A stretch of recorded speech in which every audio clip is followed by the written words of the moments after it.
Want to shop Walmart Black Friday deals first? Walmart Plus members get early access to our hottest deals. Join now and get 50% off a 1-year annual membership. Shop Black Friday deals first with Walmart Plus. See terms at walmartplus.com. Hey, it's Austin James. If you're like me, trying to live your best life while living with diabetes, you can relate to worrying if you're doing a good job managing your diabetes. I use the Freestyle Libre 3 Plus sensor to get real-time glucose readings and see the impact of every meal and activity to make better decisions. The Freestyle Libre 3 Plus sensor can help me live life with diabetes on my own terms, and it gives me more time for the things I love, like being a dad and a musician. Now this is progress. Learn more at freestylelibre.us. For prescription only. Safety info found at freestylelibre.us.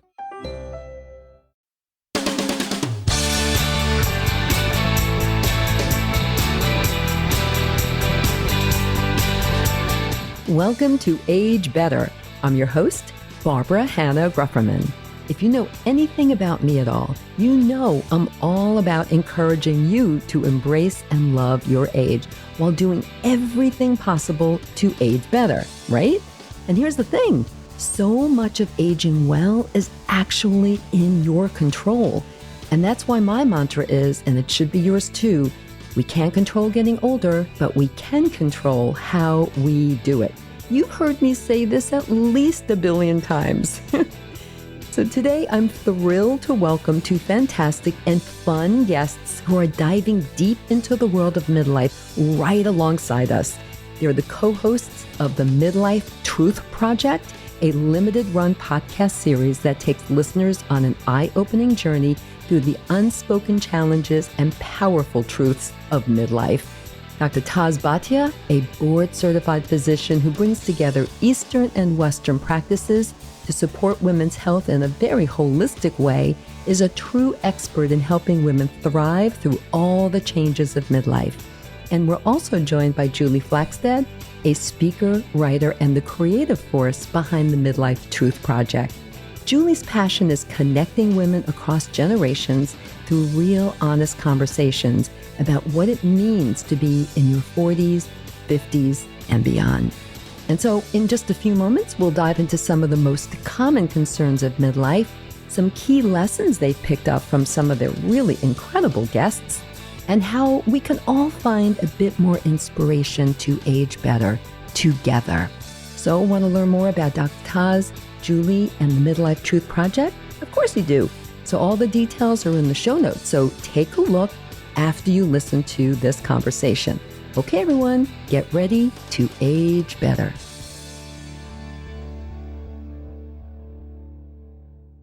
Hello, Dr. Taz and Julie. Welcome to Age Better. Thank you. Thank you for having us. Thrilled to be here. So I'm really excited about this because you are co-hosting a really incredible limited run show. So you're going to tell us all about that, called the Midlife Truth Project. So I want to know about it. My audience wants to know about it. Why did you start it? What's it all about? And what made you say, hey, midlife, this is kind of crazy. You know, I need more information. We should do this. Tell us. Well, I will start by saying that my transition into midlife was definitely less than smooth. To be very honest, it was very rocky. And similar to your story, which you shared with me before we started, I was around 46 and nothing felt quite right for me, physically, emotionally, even spiritually. And just to kind of take a pause there to explain really what was going on with me, I felt physically, I just felt off, right? And I didn't know, this was 7 years ago, and I didn't know anything about perimenopause or menopause. And so I was suffering from insomnia. I was living every other week in the guest room, popping a Xanax or whatever else I could get my hands on. I was going through chronic bouts of UTIs and taking antibiotics like candy, and then had the resulting yeast infections. And I mean, I hate to say TMI, but I think it's important for listeners to know. I mean, I was in so much pain at one point. I had a Ziploc of ice cubes on my privates. I mean, it was bad. And I had a doctor, my primary care physician, who was telling me, oh, honey, it's just honeymoon sex. You just need to have more sex. I mean, talk about feeling gaslit in the moment. That is not what I needed to hear. And then there was a myriad of other changes that were happening for me. Professionally, I was feeling some shame around being 46 and feeling like my career looked more like an EKG rather than a hockey stick. And there was a lot of should have, would have, could have, and shame around that. I had an ache of really seeing my children need me less. And that was not something I was expecting. And all of this led me to feel quite alone. And that was another shift for me, is that when I was looking for, how can I share this? How can I share my feelings? How can I be vulnerable? I felt suddenly that I didn't know who really were my real friends. My friendships had been evolving for over several years as my kids aged up and as I had moved to different jobs. And so I started questioning those friendships. And so all of this led me to feel very alone. And that is what prompted this kind of quest for me. I spent, 3 years probably, and that's a whole episode unto itself, how I got myself back to shore after these waves were crashing over me. And I started the original Midlife Truth Project, which was a platform and initiative to better understand what women were thinking and feeling as they settled into midlife. So I interviewed over 100 women between the ages of 45 and 57 about their experiences. And guess what? Spoiler, I was definitely not alone. And then I decided that I needed to amplify this. I needed to create more of a guidebook, more of a what to expect when you're expecting for midlife. And I didn't want to do it alone. And so I literally ran into the universe, had me meet Dr. Taz. And I wanted to align myself with someone who thought about midlife holistically. And I'm going to let her talk a little bit more about her background and why she's the perfect co-host for this conversation.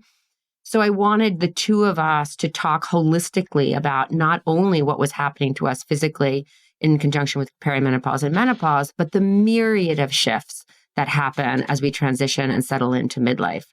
So I asked her if she wanted to, I stalked her, to be quite honest. I can be quite a bulldog. Good stalker. I can understand, Julie, why you were stalking her, actually. She's amazing. Yeah. And she will share with you that story. And so she, despite having her own podcast for 7 years and being a celebrated doctor in the integrative health movement, she said yes. And that's really where this started. It is an effort to help women feel less alone and more empowered to take charge of this unique chapter in their lives. It is 10 episodes that really is a playbook for midlife. Dr. Taz, before we hear your story and why you decided to do this with Julie, just tell us, so how can people see it? How can they watch it? And when? Thank you for asking. We are on all podcast platforms called The Midlife Truth Project. All the episodes are live. Actually, we're dropping episode 10 next week.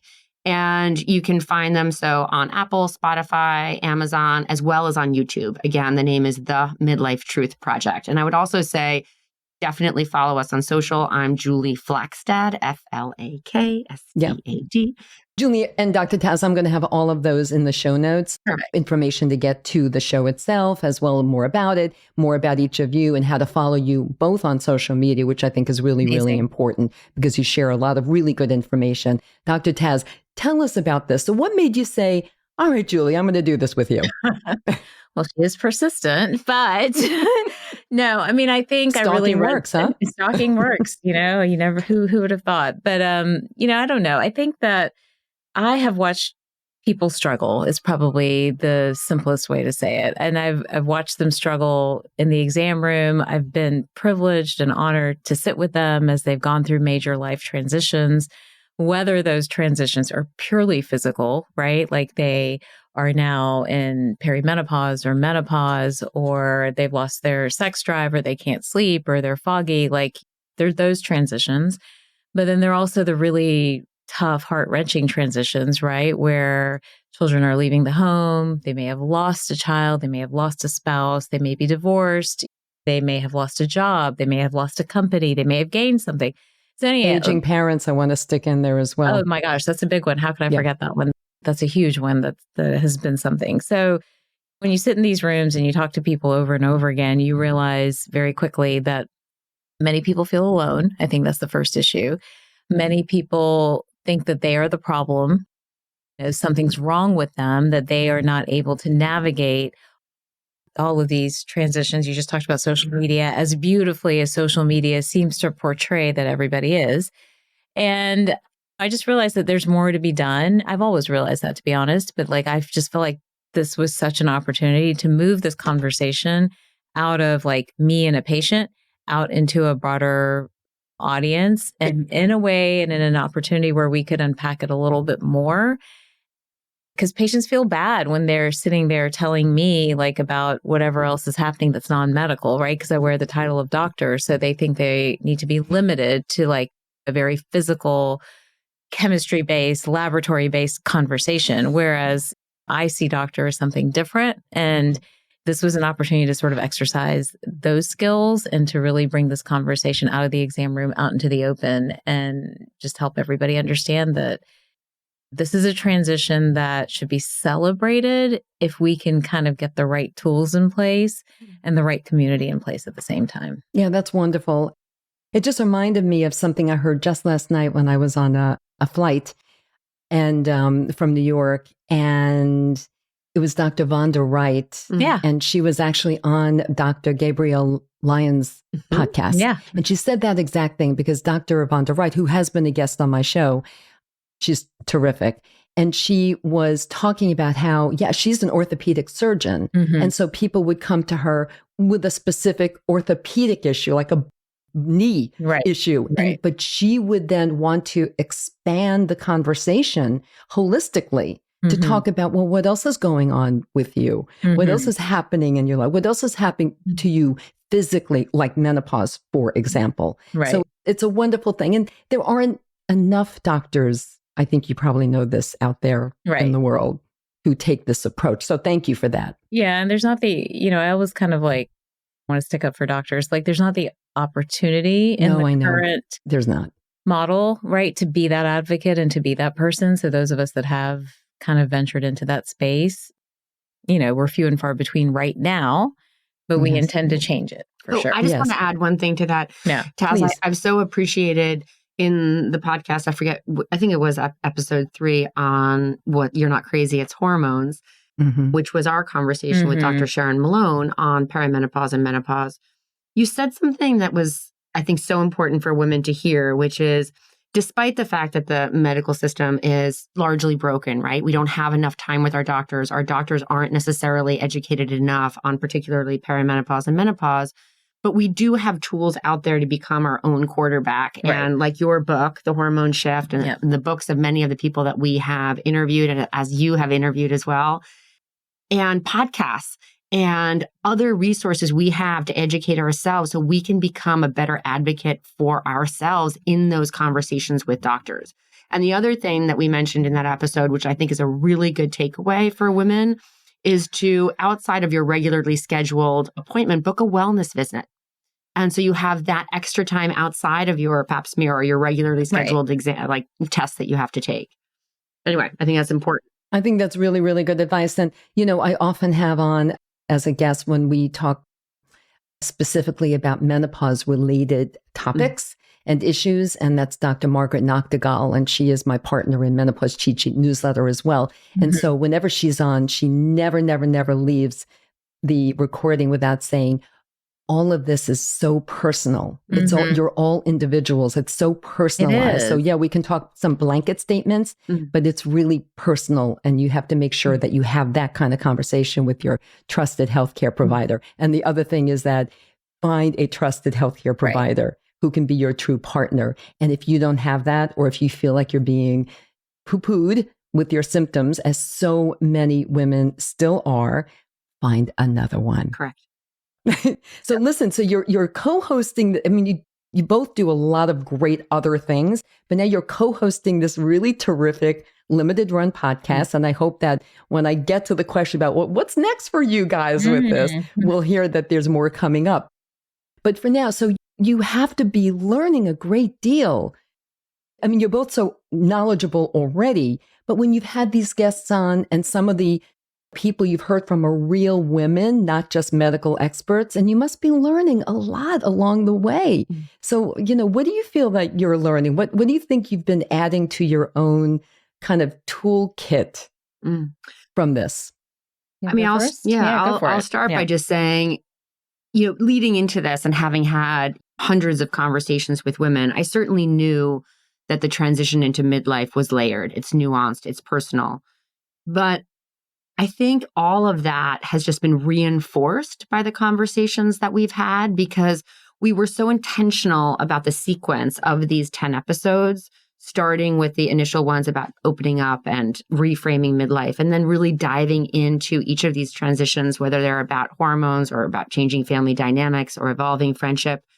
And so taking time to really unpack and unravel each of these, I call them waves, but transitions that hit us as we settle into our 40s and 50s, has allowed me to kind of really reflect on how nuanced and layered and how at times heavy and hard some of these transitions are. And I think as women, we don't always allow ourselves to say that something is hard, right, and give ourselves a little bit of grace to be like, wow, this is a lot.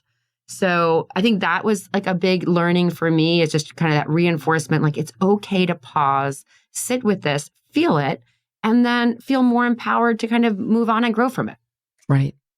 I think for me, what I found really interesting is that out of the guest, everyone like dialed into a specific area of this sort of transition, right? Whether it was financial, whether it was friendship, whether it was how to manifest, sex. They really dove into all of these. And I think what I took from all of it is that there's a toolbox. There is a toolbox. If you have an issue, there is a toolbox. And that toolbox could be people that have really taken time and energy to explore whatever it is that you're experiencing. But the problem I think we have is that many of us, I'm a mom, I know Julie's a mom, and we're both rah-rah moms, always worried about our teenagers and stuff like that. Oh, just wait. I have 2 daughters, 30 years and 26 years old. And you're still rah-rah, totally. probably. Like, I don't think it ever goes away. To be honest, even more. Yeah, it doesn't go away. But think about how we mother. Like when we mother, it's all in. Like, I'm going to research everything. I'm going to do everything. I'm going to, like to the ends of the earth to figure this stuff out, right? But when it comes to us, we don't mother or parent ourselves. We don't really stop to be like, okay, well, what do I need? And what do I need to research to figure this out? So I think for me, it's just that reminder of like, okay, you are important in this journey. You're the leader of this journey, whether you're in a family, company, personal, whatever situation, you're the leader of your journey. And if you're going to lead anything, would you go in it blind? Yeah. Like, would you go in it without being educated and informed and without an army behind you? You wouldn't do that stuff, right? So why do we do it for ourselves? So, what I think I took away is that I hope everyone is slowly building, including myself, the toolbox, the resources, and the army for them. And I'm going to be blatantly honest. We joke about this all the time. I don't know if you follow the Enneagram stuff or any of that stuff, but I'm an 8, and like those are chargers and stuff. And it's my husband and I were actually having this conversation just this morning, and he is too. And when we look back at our, like how we've done different things, right? Built businesses and a family and all this other stuff. Like, why didn't we ask for help? Like, why didn't we dig into a toolbox of some kind? Why did we or were we that full of ourselves that we thought we could power through and figure this out? But like that mentality kind of carries in through this transition too, that like, oh, I've got this. Like, I'm not going to let anybody else like look in and see what's going on, that type of thing. And I think that's just such a disservice. And I think if anything, like what I took away is there's so many amazing people out there. There's so many amazing resources out there. Dig in. Roll your sleeves up and dig in. And whether you're an 8 or a 2 on the Enneagram, which is the helper, or a 1, which is a perfectionist, it's irrelevant. Like we all need each other, And so it's just like embrace it, bring it in, and then grow from that experience. So I feel like I've grown. Well, that's wonderful to hear. That's a long way of saying that. That's a really long way of saying that. Jeez, that's a lot of words. Put up all the 30 minutes right there. So, put your oxygen mask on. That's what they tell you on the plane first. Right. And we don't take time as women to pause. I just want to add one thing to this is I would just implore everybody out there listening, whether you're 45 or 55 or 65, wherever you are, we need to take conscious moments to pause. Everyone, put it in your calendar every 3 months, put in an hour-long or a 3-hour-long timestamp where you're going to check in with yourself to say, where am I? What's important to me right now? Am I staying true to me? And what do I want from the next 3 months? Like, it's just definitely a check-in and with this yourself. is a period of midlife where you really check in with yourself and also with your, what I like to call my kitchen cabinet, where they're my advisors, if you will, also a really, really good tool in my personal toolkit. But one quick story I want to share, and I've shared it quite a few times actually, but it's one of my favorites because it's really so powerful, is that for my first book, I had the great honor of interviewing Diane von Furstenberg. And during, sure, we talked about style and all that kind of stuff, her starting a company, her entrepreneurship, and so on. But then we got to talking about women and how we view ourselves and midlife. And at that interview, she said to me the following, Barbara, I really, really, really love my husband. I adore him. And oh my gosh, my kids, love them. I mean, they can do no wrong. But wait a minute, my grandkids? Yeah, please. Like, there are no better grandkids than my grandkids. I love them. But, of course, and here's the kicker, but I love myself more because I realized, and this was a midlife awakening for her. She didn't think that up until her 50s, or I think actually 60s. It only came to her at that time in midlife. And she goes, oh my gosh, if I don't take care of myself, I won't be able to be there to help them or take care of them. And I love them so much. Right. Why would I want to do that to them? Why would I want to do that to myself? So that is just a powerful message that I think a lot of women haven't gotten yet. But I think for me personally, as I entered midlife, it became much more clear to me. And that's when I started taking action. Like before recording, Julie and I were chatting. That's when I took action. And I just hope that women everywhere kind of take those Diane von Furstenberg words and really heed them. So anyway, I do want to, speaking of celebrities, I do want to ask you, so you have, you've talked with quite a few well-known people for your podcast and maybe outside of the podcast. So what were some of the most eye-opening conversations you had with some of your bigger names, if you will? Well, I know Sarah Blakely, but I didn't realize, and it came out in the conversation that we had on the podcast, I didn't realize how sort of she had such a system, is the word I'm looking for. She has such a system and a practice of trying to tap into what it is the universe wanted her to do. She's not an entrepreneur like, okay, let me draw spreadsheets and let me have 1 million Excel sheets and all that other stuff. That's not it. It's more like, what am I here to do? What does the universe want me to do? How do I go about doing that? Like, she has a system for that. And show me a sign. And show me a sign, And that just struck me so strongly because I adore her and I think she's amazing and she's doing she has and she'll continue to do amazing things. Yes. But like that thing that we talk about all the time, like manifest, write things down, have a vision board, do this and do that.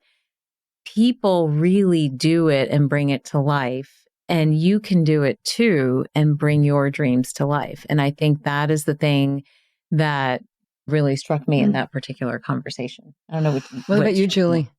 So, I mean, look, again, in the spirit of intentionality, when after these hundreds of interviews I had with women, when I culled down these midlife truths, I was very intentional about very many of the guests that I wanted, like who was the number one guest that I wanted. And I had researched these guests thoroughly. And so I can't say I was utterly surprised by any one particular, but I would say that I was struck by several of them. I would say there's so many I could talk to. Okay, well, I will say for me, I thought Chip Connolly was really... He's been the guest on my show. He was very amazing, actually. I was struck by his entire life story and how it really has been about following the breadcrumbs and connecting the dots for him and how intentional he has been. and that he's really talk about going from the operating system to the ego to the soul as an operating system. He talks about that, and his real leaning into living, walking the walk and talking the talk in terms of being that passionate advocate for aging.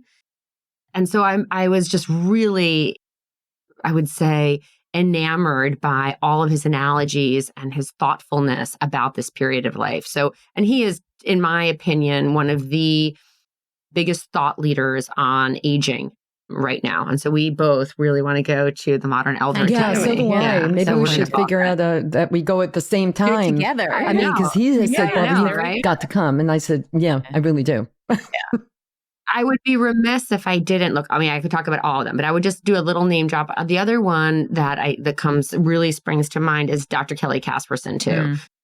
I think, and based on my work that I have done, is that sex is one of the most vulnerable issues for women, or themes as we age, sex and intimacy. I always talk to them, together, because sex isn't always about penetration, right? It's sex and intimacy. It's a broader conversation. And I think that she is just unbelievable at her ability to be so approachable and like the doctor meets girl next door, and how to give people tangible tips about how do we approach our anatomy? How do we approach our partner or spouse in these difficult conversations? And how do we lean into sex and intimacy as fun and play? So I loved her.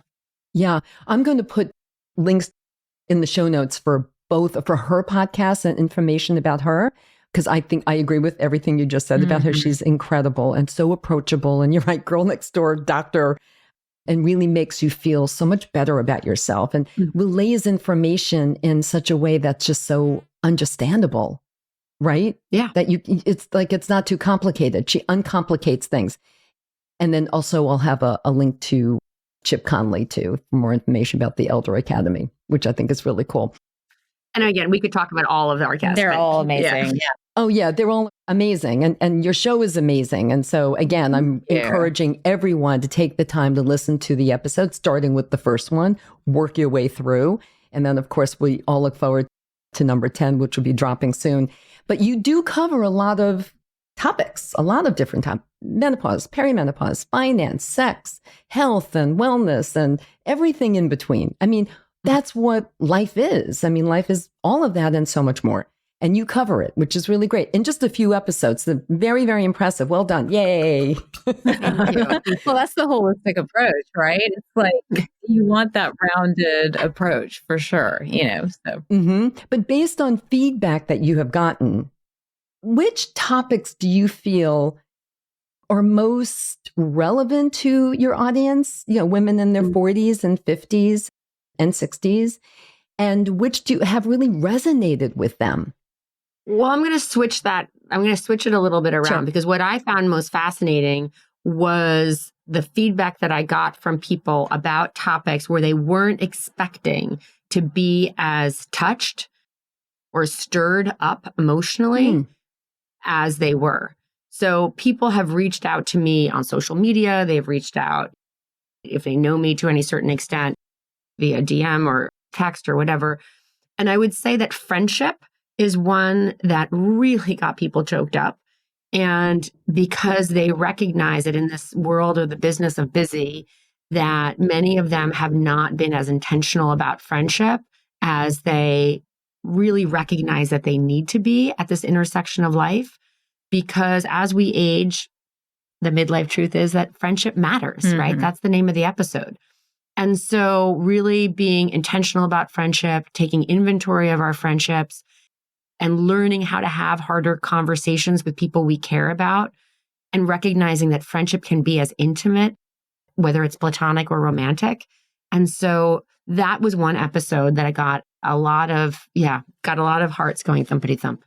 Oh, that's actually very sweet. And it is important. Of course, friendship does matter. And we also know that friendships evolve over the years. I mean, I think we can all relate to having our mom school friends.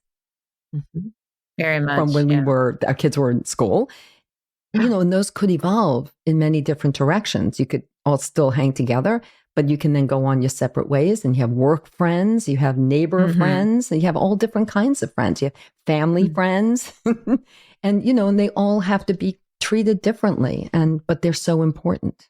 So I'm not surprised that I think really. Dr. Taz, anything you want to add to that? Well, I was going to say, I mean, it's been interesting with the series. I think a lot of times people come into it the way they come into the exam room, right? Like, I want to solve this issue around sex, or I want to solve this issue around, my hormones. Do I do HRT or do I not do HRT? Those very simplistic questions. And I think what they find after listening is that same thing, like what you were saying earlier, that it needs to be personalized, it needs to be individualized, but there are options. At the end of the day, there are options, no matter who you are. So I think that has truly resonated with a lot of people for sure, is that idea that their physical health, and this might be selfish, but I'm hoping that what they're understanding is that as they get into this conversation around physical health and as they are trying to solve that part of the puzzle, they are having the bandwidth and the energy to solve the other pieces of what we consider healthy, right? So that they're able to now be financially healthy, now able to have a healthy relationship, now able to foster a friendship, now able to think about family in a broader context, build community, all those other ideas. So that's always my hope when I'm seeing them, and it's my hope in the podcast, but that is actually what I'm hearing. So I think that's been exciting, that again, they're coming in with a need, but they're coming out with like, oh, there's more to this story, So I think that's exciting. So you're opening up their minds actually to other, ideas and possibilities. And also talking about, you mentioned the word community just now, a community. Do you feel that your podcast is fostering a sense of community among women? So. And how are you helping to kind of encourage that community? Are you encouraging posts to each other on social media? Like, how are you building this community? Well, I mean, I think we're in the early days of community building because this is our first out of the gate thing, but both of us have been building community sort of separately anyways, right? So I think, yes, we're on social and we're collaborating and posting and talking about it there for sure. But we just had this amazing event last night at Casa Cipriani, which actually pulled together in 2 weeks and the room was full. So something's resonating for sure. And so I think there's just a lot more to come. Like I haven't talked to you about this, but I personally see like a series of events, like coming up as a way for women to meet up as they are listening to these episodes and then coming together in some form or fashion. But I don't know what thoughts you have. No, I mean, echo as usual. I echo most things as you say, because we are very much in sync. For community for this project is really about female truth. It is really my message to everyone is lead by example, be vulnerable, say things, open yourself up, lead with truth and vulnerability in your conversations, whether it's with your partner, your spouse, your children, your friends, professionally, with yourself. Be honest with yourself. Say things out loud. Ask yourself, what do I want? Who am I today? And where am I going? So you can really begin to architect what these next chapters look like. And so community is really about sharing that truth. And to Taz's point, I think one thing is obviously social media and continuing to share with each other through posts and through engagement about what it is you're feeling and what is resonating that you're hearing in the episodes or beyond. But I really do believe in face-to-face connection. I think in a post-COVID world, the amount just sitting next to Taz, like just to be able to touch her and to feel other people's vibration and to sense, like yesterday we had a sharing at the event where people, shared what was something about midlife that surprised them most, and our end share was what was something that you feel you're looking for more growth in midlife. Yeah, wonderful. I think it's being in community and face-to-face real life events. And I would love to be able to use the Midlife Truth as a platform to gather women and share medical, holistic viewpoints, lifestyle, all the like. Yeah. And that's a wonderful goal. And I hope that you achieve that goal because I think that's exactly what is needed. So, Julie, before we recorded, I was telling you my backstory about why I even decided to write my first book. In 2010 is when it came out, the first one. And it's because at that time, and Dr. Taz, this is like kind of crazy to think about when I look back, but at that time, I was a lone voice in the wilderness because I was talking about positive aging. I was talking about, no, embrace your age, love your age, just like be the best whatever age you are and do everything you can that's in your control. And that was kind of the overall simple message. Whereas at that time, it was still anti-aging. It was still don't age, fight aging. Right. Stop it. And this was before Michelle Lee, the editor-in-chief then of Allure magazine, banned anti-aging references in her magazine. Then, of course, other media followed suit shortly thereafter. This is, I don't know how many years ago now, 7, something like that.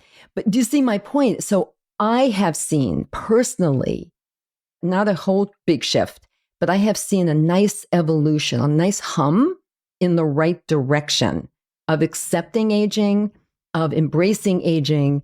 And of course, I think this whole thing with menopause exploding in the last 3 to 4 years, with all the voices that are in that space, has really helped, because obviously menopause and midlife are kind of like this. And so that's been really, really great. So what do you two think? Do you see, since you started to think about midlife, have you seen a positive evolution? Within ourselves or our community, or both? In society. In society. I mean, yeah, how it's viewed. Actually, you can answer any way you like. I was thinking more about society, about media society. And people and how they view aging. We're always connected. I can see where you're going. I'm so there. Say it. I just don't think we're there yet. Is that what you were thinking? We have, yeah. No. I mean, I just don't think we're there No yet. sea change here. Yeah, I still think there's a lot of fear. There's a lot of shame. There's a lot of I'm going to hide or purposely being hidden. I don't think we're there yet. I'm not sexy anymore. I don't look good anymore. I'm not valuable. I could go on and on. The things that we have collectively, the three of us, heard. Right. Or been told. Yeah. Or been told. Yeah. I just don't think we're there yet. So I think that collectively and many, many, many, many of our peers are working very hard to counter all of that. And we have a long way to go. So I guess that was really what I was looking to hear. Like, you didn't think, oh, yay, we're there. No, we're not. No. I will say, I think that in one of the conversations we've had is the starting point is starting to obviously talk about it and finding comfort in talking about it with each other. And so even getting women in a room together or on social platforms or whatever to begin to start the conversation. And that's why I love this very approachable 10-part series, this podcast series, is that I can see people already, saying, oh, you feel that way. People feel alone. That's the problem. Yeah. Is that people feel like they're in a box and they don't feel like they can connect on whether sex is complicated or the ache of learning to let go of their children, or I feel stuck. I don't know what's next. And so opening up the conversations helps people feel less alone. That's step number one. And I've always said to people is if you can say something out loud or at least write it down, it gets it off your heart or off your head and out so you can look at it. And I think that's really the first step. But we have a long way to go. We have a long way to go. Yeah. So the Midlife Truth Project. Yay. So glad that you're doing it. And will you continue to do it? What's next? Can you give us a little hint? Is there something next? Are you working on some other ideas, some other projects? I will say that you'll be the first. Well, we talked a little bit about it, but right here on your podcast, we are absolutely gearing up for a season 2 that will launch sometime in 2025. But I'm going to be, and I know Taz and I have talked about this, and we're very specific. We're not going to just produce something to produce something. This is not about having episode whatever number attached to it. Although I really enjoy podcasts like yours, where there's a constant stream of information and valuable content. It's like a news show you just dial into. For us, I think we really want to highly architect and produce a series of conversations that are grounded in a storytelling. And so that people there's a beginning, middle, and end. So that season 2 will have the same format. It'll be a very capsuled program, limited series with people who are really celebrated thought leaders, advocates, experts in whatever truth we're talking about. Because at the end of the day, this is about amplifying female truth. Yeah, that's wonderful. Dr. Taz, you want to add to that at all? I mean, I think she nailed it. I just think you nailed it. There's work to do. Mm-hmm. I think we want to recognize that and to grow this community further. and really provide some tools for everyone to use, for generations to come, and maybe be those disruptors of culture, right? Like, kind of lean on the shoulders of the people before us and continue to drive that change. So I'm looking forward to another season if it happens, and sometimes it might morph into other projects too, but definitely looking forward to whatever the journey brings. Yes, thank you for that. And this was a wonderful conversation. And before I let you go, I always like to ask my guests, what are the top 3 takeaways that you'd really like the Age Better audience to remember from this conversation today? You can either each do 3, one does 2, one does whatever you like. Give us a few takeaways. That there is a playbook for midlife that is grounded in truth. And we've tried to highlight those in these 10 episodes. Mine is to find alignment, because when you find alignment, you're no longer trapped. So find your purpose, find your passion. You're not old. It's not too late. Every day is an opportunity. That's wonderful. So I'll add in one to make it 3. We can't control getting older, but we can control how we do it. Amazing. That's beautiful. It's a great way to end. Thank you so much. Oh, you want to add something? No, I just want to say thank you for the work that you're doing. Thank you. It is really nice to see such a powerful voice out there continuing to beat the drum at all transitions in life. So thank you for the work you're doing. Thank you very much. It was a pleasure having you both on. And I look forward to you coming back again, talking about season 2. Oh, I love it. And whatever else you're going to do. Thank you both. All right, good stuff. Talk soon. Bye. Talk to you.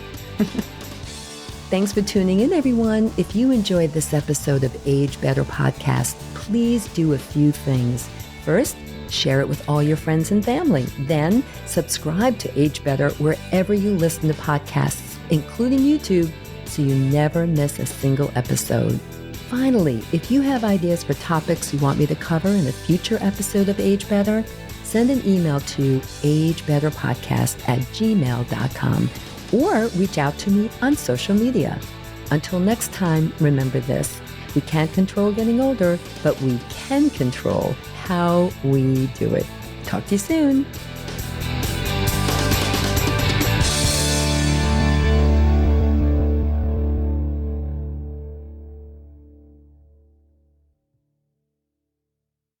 Age Better Podcast is a proud member of the Sound Advice Network.